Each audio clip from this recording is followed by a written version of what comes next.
Bem-vindo ao Adoções do Reddit, onde histórias reais de adoção ganham voz. Aqui você vai ouvir relatos verdadeiros de pessoas que vivenciaram a adoção de diferentes perspectivas: pais adotivos, filhos que foram adotados, famílias biológicas que tomaram decisões difíceis e todos os desafios emocionais, legais e sociais desse processo.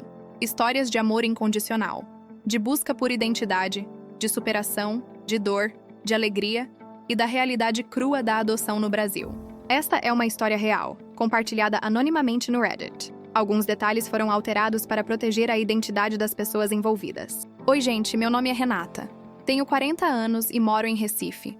E eu preciso contar uma história que está me deixando completamente sem chão, porque há 3 anos eu encontrei uma menina de 5 anos abandonada na rua, suja, com fome, assustada. E depois de meses tentando encontrar a família dela sem sucesso, eu consegui adotá-la.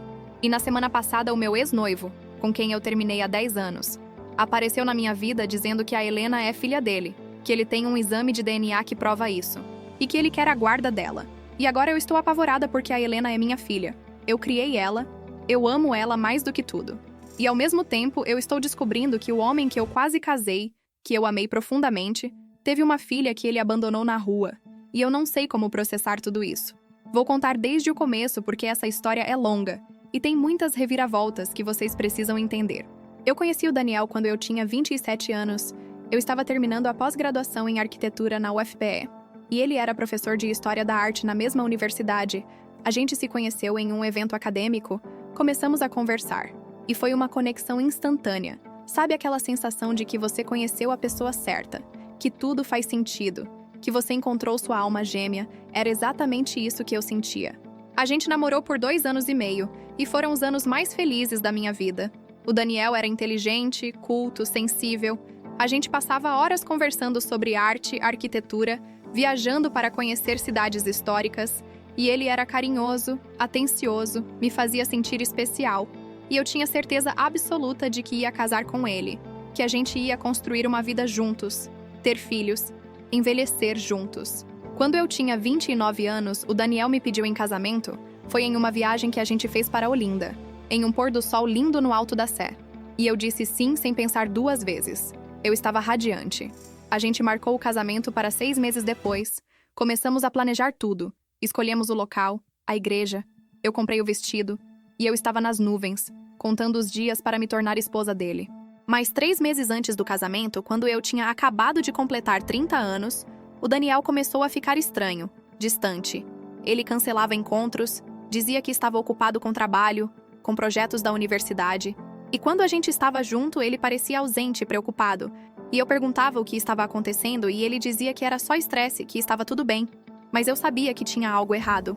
2 semanas antes do casamento, quando já estava tudo pronto, convites enviados, buffet contratado, lua de mel reservada, o Daniel apareceu no meu apartamento com uma cara péssima, olhos vermelhos, e ele disse que precisava conversar comigo, e meu coração já apertou porque eu sabia que não era nada bom, e ele sentou no sofá, segurou minha mão e disse que não podia se casar comigo, que ele tinha cometido um erro terrível, que ele tinha traído a confiança que eu tinha nele. Eu fiquei paralisada. Não conseguia entender o que ele estava dizendo. E ele continuou. Disse que 6 meses atrás, antes de me pedir em casamento, ele tinha ido para um congresso em São Paulo, tinha bebido demais em uma festa e tinha transado com uma colega de trabalho, uma professora visitante de outra universidade, e que tinha sido só uma noite, um erro, que ele se arrependeu no segundo seguinte, mas que agora essa mulher tinha entrado em contato com ele dizendo que estava grávida, que o filho era dele. Eu senti o mundo desabar, gente. Eu comecei a chorar, a gritar. Perguntei como ele tinha feito aquilo comigo, como ele tinha me pedido em casamento sabendo que tinha traído. E ele chorava também, dizia que tinha sido um erro, que ele me amava, que ele não sabia o que fazer. E eu mandei ele sair da minha casa, disse que eu nunca mais queria ver ele, que o casamento estava cancelado. E ele saiu, e eu desmoronei. Os dias seguintes foram os piores da minha vida. Eu tive que cancelar o casamento, avisar todo mundo, devolver presentes, lidar com a vergonha, com a dor, com a sensação de que minha vida tinha acabado. E eu entrei em uma depressão profunda. Fiquei meses sem sair de casa, sem trabalhar direito, só chorando, me perguntando o que eu tinha feito de errado, por que isso tinha acontecido comigo. O Daniel tentou entrar em contato várias vezes, Mandava mensagens, ligava, aparecia na minha casa, mas eu não atendia, não respondia. Eu não queria saber dele. Eu não queria saber da história dele, da mulher grávida, de nada. Eu só queria esquecer que ele existia. E eventualmente ele desistiu, parou de tentar, e eu nunca mais tive notícias dele, até semana passada.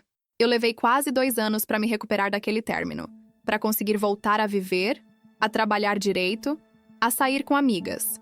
E eu decidi que não ia mais procurar relacionamento, que ia focar na minha carreira, na minha vida. E foi o que eu fiz. Eu abri meu próprio escritório de arquitetura, comecei a pegar projetos bons, a ganhar dinheiro, a construir uma vida sólida. E eu estava bem, estava em paz, até que há 3 anos aconteceu algo que mudou tudo. Eu estava voltando para casa depois de uma reunião com um cliente. Eram umas 8 da noite. Eu estava dirigindo pela Avenida Boa Viagem. E quando eu parei no sinal vermelho, eu vi uma menina pequena, magrinha, suja, descalça, pedindo dinheiro para os carros. E ela não devia ter mais do que 5 anos. E meu coração apertou porque era perigoso. Era tarde e ela estava sozinha. Eu abri o vidro do carro, chamei ela, perguntei onde estavam os pais dela, e ela disse que não sabia, que ela estava sozinha, que estava com fome. E eu olhei em volta procurando algum adulto responsável por ela, mas não tinha ninguém. E o sinal abriu. Os carros atrás começaram a buzinar. E eu tomei uma decisão impulsiva. Eu disse para ela entrar no carro. E ela entrou, e eu saí dirigindo sem saber direito o que eu estava fazendo. Eu levei ela para um restaurante, pedi comida, e ela comeu desesperada, como se não comesse há dias. E eu fiquei observando ela. Ela era linda, apesar da sujeira. Tinha cabelos castanhos cacheados, olhos verdes enormes. E ela era tão pequena, tão frágil. E eu perguntei o nome dela, e ela disse que era Helena. E eu perguntei onde ela morava, onde estavam os pais. E ela disse que não sabia, que a mãe tinha deixado ela na rua e tinha ido embora. E que ela estava esperando a mãe voltar, mas ela não. Voltava. Eu não sabia o que fazer, gente. Eu sabia que o certo era levar ela para o conselho tutelar, para a polícia. Mas era tarde, e ela estava assustada. E eu não queria deixar ela em um lugar estranho naquela hora. Então eu levei ela para minha casa, dei banho nela, coloquei uma camiseta minha que serviu como vestido nela, e coloquei ela para dormir na cama de hóspedes, e ela dormiu imediatamente, exausta. No dia seguinte eu levei ela no conselho tutelar, expliquei a situação, e eles abriram um processo. Começaram a tentar localizar a família dela, mas a Helena não sabia o sobrenome dela, não sabia o endereço onde morava, não sabia o nome completo da mãe. Ela só sabia que a mãe se chamava Carla, e com tão pouca informação era muito difícil encontrar alguém. Enquanto isso, a Helena ficou em um abrigo temporário, e eu ia visitar ela todo dia. Levava brinquedos, roupas, doces, e ela ficava tão feliz quando me via, me abraçava, me chamava de tia Renata, e eu fui me apegando a ela de uma forma que eu não esperava. E depois de 2 semanas eu perguntei para a assistente social se eu podia ser família acolhedora dela enquanto procuravam a família biológica. E depois de avaliações, entrevistas, eles concordaram. A Helena veio morar comigo, e foi uma adaptação grande. Eu nunca tinha cuidado de criança, nunca tinha sido mãe. E de repente eu tinha uma menina de 5 anos morando comigo, dependendo de mim.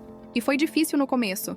Ela tinha pesadelos, acordava chorando, tinha medo de eu abandonar ela também. E eu tinha que acalmar ela, dizer que eu não ia deixar ela, que ela estava segura. Os meses foram passando, a busca pela família biológica não dava resultado. Ninguém tinha registrado desaparecimento de criança com as características da Helena. Não tinha nenhuma pista. Era como se ela tivesse sido simplesmente abandonada e esquecida.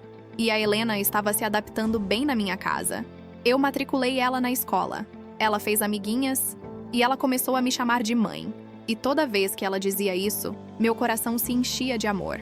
Depois de 1 ano e meio, quando ficou claro que não iam encontrar a família biológica, que a mãe tinha abandonado ela de propósito e não ia aparecer, eu entrei com o pedido de adoção e o processo foi relativamente rápido porque eu já estava com a guarda dela há mais de 1 ano. Porque ela estava bem adaptada, porque eu tinha condições financeiras e emocionais de cuidar dela. E há 1 ano e meio a adoção foi finalizada. A Helena oficialmente se tornou minha filha, Helena Oliveira Santos, com meu sobrenome. Eu estava radiante, gente. Eu finalmente era mãe. Algo que eu sempre quis, mas que eu achei que nunca ia acontecer depois do término com o Daniel. E a Helena era a melhor coisa que tinha acontecido na minha vida. Ela era inteligente, carinhosa, engraçada. E a gente tinha uma conexão incrível. E eu amava ela mais do que eu achei que fosse possível amar alguém. A vida foi seguindo, a Helena crescendo, ela está com 8 anos agora, está no 3º ano do ensino fundamental, tira notas boas, tem muitas amigas, faz balé, e ela é uma menina feliz, saudável, e eu estava em paz, estava feliz, até que na semana passada eu recebi uma ligação de um número desconhecido. E quando eu atendi era o Daniel. Eu fiquei em choque, gente. Eu não falava com ele há 10 anos. E ouvir a voz dele de novo me trouxe um turbilhão de emoções, raiva, mágoa e também uma pontada de saudade. E ele disse que precisava falar comigo urgentemente, que era sobre algo muito importante. E eu quase desliguei na cara dele. Mas alguma coisa me fez perguntar o que era, e ele disse que não podia falar por telefone, que precisava me ver pessoalmente. Eu marquei de encontrar com ele em uma cafeteria no bairro de Boa Viagem, longe da minha casa, longe da escola da Helena, e quando eu cheguei lá e vi ele sentado esperando, meu coração disparou. Ele estava mais velho, com alguns fios brancos no cabelo, mas ainda era bonito. Ainda tinha aquele olhar que me fazia derreter, e eu me forcei a lembrar da dor que ele tinha me causado, da traição, do casamento cancelado. Eu sentei na frente dele, e ele começou a falar. Disse que tinha me procurado porque tinha descoberto algo recentemente que envolvia a mim. E ele tirou uma foto do celular e mostrou para mim. E era uma foto da Helena, da minha filha. E eu fiquei confusa. Perguntei como ele tinha uma foto da minha filha. E ele disse que tinha visto ela comigo na rua há algumas semanas, que tinha achado ela muito parecida com ele e que tinha começado a investigar. Ele disse que a Helena era a filha dele, que ele tinha certeza. E eu dei risada, uma risada nervosa, porque aquilo era absurdo. A Helena era uma criança abandonada que eu tinha encontrado na rua. Ela não tinha nada a ver com o Daniel. Mas ele continuou. Disse que a mãe da filha dele, a Carla, a mulher com quem ele tinha transado no congresso, tinha desaparecido com a bebê quando ela tinha 6 meses, que ele tinha tentado encontrar elas por anos, que tinha feito boletim de ocorrência, que tinha procurado em todo lugar, mas nunca tinha conseguido. Ele disse que quando viu a Helena comigo, ele ficou obcecado, que ele não conseguia parar de pensar na semelhança, e que ele tinha conseguido, de forma que eu não quero nem saber como, pegar um copo que a Helena tinha usado em uma lanchonete e tinha feito um teste de DNA, e ele tirou um papel da pasta e colocou na minha frente. E era um exame de DNA mostrando 99,9% de probabilidade de paternidade entre Daniel Ferreira Costa e Helena Oliveira Santos. Eu fiquei sem ar, gente. Eu não conseguia processar aquela informação. Eu olhei para o papel, para o Daniel, e eu comecei a tremer, porque se aquilo era verdade, significava que a Helena, minha filha, era filha do meu ex-noivo. Era a criança que tinha sido concebida na traição que destruiu nosso relacionamento. E eu não sabia se ria ou se chorava, porque era uma coincidência absurda, impossível. Mas o papel estava ali. O DNA não mentia. Eu perguntei o que ele queria, e ele disse que queria conhecer a filha dele, que queria ter um relacionamento com ela, que ele tinha perdido os primeiros anos de vida dela, mas que agora que ele tinha encontrado ela, ele não ia desistir. E eu disse que a Helena era minha filha, que eu tinha adotado ela legalmente, que ele não tinha nenhum direito sobre ela. E ele disse que ele era o pai biológico, que ele ia entrar na justiça para pedir a guarda compartilhada, ou pelo menos o direito de visitação. Eu saí daquela cafeteria em pânico, voltei para casa, e quando eu vi a Helena brincando na sala, tão inocente, tão feliz, eu comecei a chorar, porque eu tinha medo de perder ela, medo que a justiça desse razão para o Daniel. E ao mesmo tempo eu estava processando a informação de que minha filha era filha do homem que eu quase casei, do homem que me traiu, e era tudo muito confuso, muito doloroso. Eu liguei imediatamente para minha advogada, a doutora Beatriz, que tinha cuidado do processo de adoção, e contei tudo para ela, e ela disse que a situação era complicada, que o Daniel, sendo o pai biológico, tinha sim direitos, mas que como ele nunca tinha tido a guarda da criança, como a mãe tinha desaparecido e abandonado a Helena, e como eu tinha adotado ela legalmente, eu tinha uma posição forte, mas que provavelmente o juiz ia determinar pelo menos visitação supervisionada. Eu não queria isso, gente. Eu não queria dividir minha filha com o Daniel. Eu não queria que ele entrasse na vida dela, na nossa vida, e eu comecei a pesquisar, a tentar entender o que tinha acontecido, como a Carla tinha abandonado a Helena. E eu contratei um investigador particular para tentar encontrar a Carla, para tentar entender a história completa. O investigador levou 2 semanas, mas ele encontrou a Carla. Ela estava morando em uma cidade pequena no interior de Pernambuco, em Caruaru, e ela estava viva, trabalhando em um salão de beleza. E eu fui até lá. Eu precisava conversar com ela. Precisava entender por que ela tinha abandonado a filha. Quando eu encontrei a Carla, ela era uma mulher de uns 35 anos, magra, com cara de cansada. E quando eu disse que estava ali por causa da Helena, ela começou a chorar. Disse que pensava na filha todo dia, que se arrependia de ter abandonado ela, mas que na época ela não tinha escolha. Ela estava em um relacionamento abusivo com um traficante. Ele batia nela, ameaçava ela, e ele tinha descoberto que a Helena não era filha dele, e ele disse que ia matar a menina. A Carla disse que ela entrou em pânico, que ela pegou a Helena e fugiu para Recife, mas que ela não tinha dinheiro, não tinha para onde ir, e que ela estava desesperada, e que ela tomou a decisão mais difícil da vida dela. Ela deixou a Helena em uma avenida movimentada, em um lugar onde ela sabia que alguém ia encontrar ela, ia cuidar dela, e ela foi embora. Voltou para o interior, mudou de cidade, reconstruiu a vida, mas nunca esqueceu a filha. Eu perguntei por que ela nunca tinha procurado a Helena, nunca tinha tentado recuperar ela, e ela disse que tinha medo. Medo do ex-namorado encontrar, medo de não ser uma boa mãe, medo de a Helena estar melhor sem ela, e ela perguntou como a Helena estava, se ela estava bem, e eu disse que ela estava ótima, que eu tinha adotado ela, que ela era minha filha agora, e a Carla começou a chorar mais ainda. Disse que era a melhor notícia que ela podia receber, que ela ficava feliz sabendo que a filha estava sendo amada, cuidada. Eu perguntei se ela queria ver a Helena, e ela ficou em silêncio por um longo tempo, e depois disse que não, que ela não merecia, que ela tinha abandonado a filha, que a Helena estava melhor sem ela, e que ela não ia atrapalhar a vida que eu tinha construído para ela. E eu fiquei aliviada, mas ao mesmo tempo triste, porque a Carla claramente amava a filha, mas estava carregando uma culpa enorme. Eu pedi para a Carla assinar um documento renunciando a qualquer direito sobre a Helena, deixando claro que ela tinha abandonado a criança voluntariamente e que ela concordava com a adoção, e ela assinou sem hesitar, disse que era o mínimo que ela podia fazer, e eu voltei para Recife com aquele documento, esperando que isso ajudasse no caso contra o Daniel. Mas a advogada disse que mesmo com a renúncia da mãe biológica, o pai biológico ainda tinha direitos, especialmente porque ele alegava que nunca soube onde a filha estava, que a mãe tinha desaparecido com a criança, e que ele tinha procurado por anos, e que agora que ele encontrou, ele tinha o direito de ter um relacionamento com a filha. O Daniel entrou com uma ação judicial, pedindo o reconhecimento da paternidade e a guarda compartilhada. E o processo está correndo, e eu estou apavorada, gente, porque eu não quero perder minha filha. Eu não quero dividir ela com ninguém, muito menos com o Daniel, com o homem que me traiu, que destruiu meus planos de futuro. E tem outra camada nessa história toda que está me deixando louca, que é o fato de que se o Daniel não tivesse me traído, se a gente tivesse casado como planejado, a Helena provavelmente nunca teria sido abandonada, porque o Daniel teria assumido a paternidade desde o começo, teria cuidado da Carla e da bebê, e a Helena teria crescido com o pai. E de certa forma eu me sinto culpada, como se meu término com o Daniel tivesse contribuído para o abandono da Helena. Mas ao mesmo tempo eu sei que a culpa não é minha. A culpa é do Daniel que traiu, da Carla que abandonou, e que eu fui a pessoa que salvou a Helena, que cuidou dela, que amou ela, e que ela é minha filha independente de biologia, independente de DNA, e eu vou lutar com todas as forças para manter ela comigo. A Helena não sabe de nada disso ainda. Ela não sabe que o Daniel é o pai biológico dela. Ela não sabe que ele quer conhecer ela. E eu não sei como contar isso para ela, como explicar que o homem que era meu noivo, que me traiu, é o pai dela, e que agora ele quer fazer parte da vida dela, e eu tenho medo da reação dela. Tenho medo que ela queira conhecer ele, que ela se apegue a ele, que ela me deixe.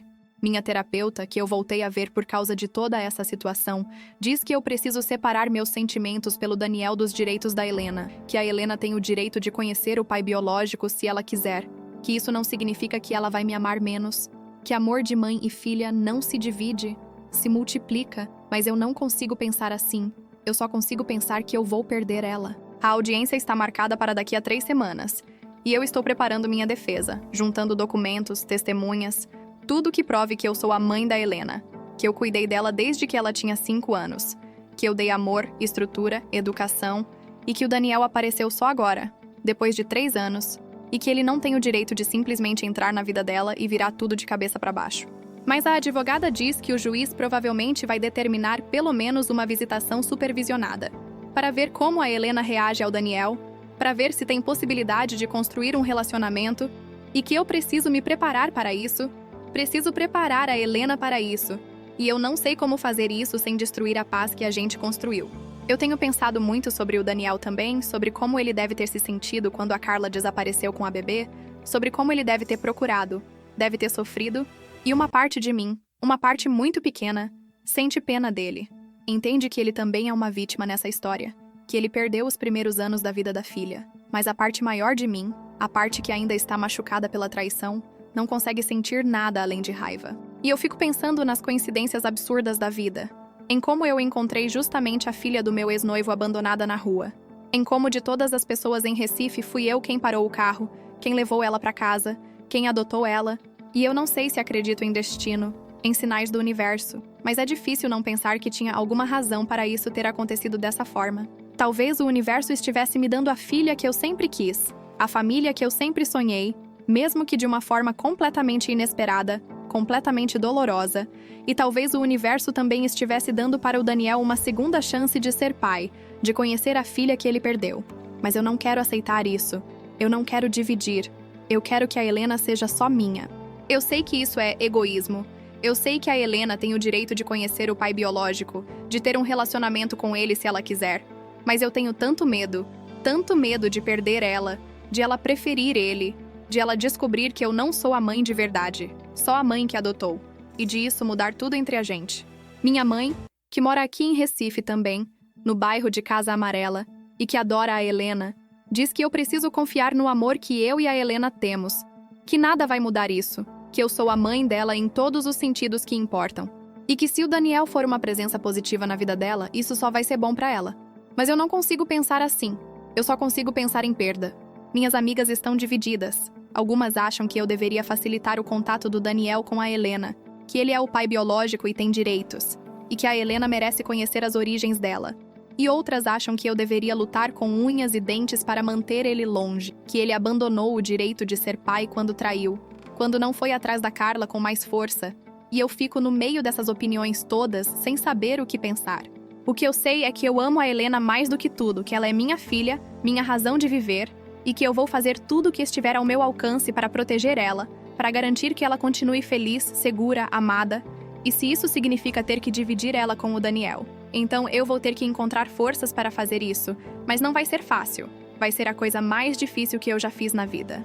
Eu também tenho pensado em como contar para a Helena, em que palavras usar, em como explicar que o Daniel é o pai biológico dela, sem fazer ela se sentir confusa, sem fazer ela questionar nosso relacionamento. E a psicóloga infantil que eu consultei disse que eu preciso ser honesta, usar linguagem adequada para a idade, e deixar claro que ter um pai biológico não muda o fato de que eu sou a mãe dela, que eu escolhi ela, que eu amo ela. Mas eu tenho medo que ela faça perguntas que eu não sei responder, tipo por que o pai não cuidou dela quando ela era bebê, por que a mãe biológica abandonou ela, e como eu explico tudo isso sem fazer ela se sentir rejeitada, sem fazer ela sentir que ela não foi desejada, quando a verdade é que ela foi desejada por mim. Ela foi escolhida por mim, e ela é amada por mim, mais do que qualquer coisa no mundo. Tem noites que eu não consigo dormir. Fico olhando para a Helena dormindo no quarto dela, tão tranquila, tão inocente, sem saber da tempestade que está vindo. E eu choro de medo, de raiva, de amor. E eu prometo para ela, mesmo que ela não esteja ouvindo, que eu vou proteger ela, que eu vou lutar por ela, que ninguém vai tirar ela de mim. E eu tenho raiva do Daniel, muita raiva. Por aparecer agora, por querer entrar na nossa vida, por complicar tudo, mas ao mesmo tempo eu olho para a Helena e vejo os olhos verdes dela, tão parecidos com os do Daniel. E eu vejo o sorriso dela, a inteligência dela, e eu sei que ela é metade dele, que ele está nela, e isso me deixa confusa, porque eu queria poder separar a Helena do Daniel, mas eu não posso. Eles estão conectados pelo sangue, pela genética.